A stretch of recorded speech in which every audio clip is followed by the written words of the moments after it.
नमस्कार, मैं हूं आरजू अंसारी और आप देख रहे हैं राष्ट्रीय जगत विजन न्यूज।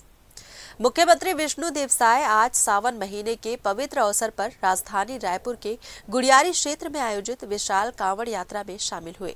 उन्होंने भगवान भोलेनाथ का रुद्राभिषेक कर छत्तीसगढ़ प्रदेश की खुशहाली, समृद्धि और जन कल्याण की कामना की।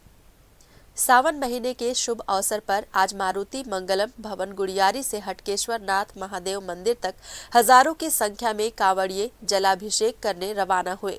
इस अवसर पर मुख्यमंत्री विष्णु देवसाय, विधानसभा अध्यक्ष डॉक्टर रमन सिंह, पूर्व राज्यपाल रमेश बैस, कृषि मंत्री रामविचार नेताम, महिला एवं बाल विकास मंत्री लक्ष्मी राजवाड़े, लोकसभा सांसद बृजमोहन अग्रवाल, पूर्व सांसद अभिषेक सिंह और रायपुर के विधायकगण और महापौर मीनल चौबे सहित बड़ी संख्या में श्रद्धालु, गणमान्य नागरिक और सामाजिक संगठनों के जनप्रतिनिधि उपस्थित रहे।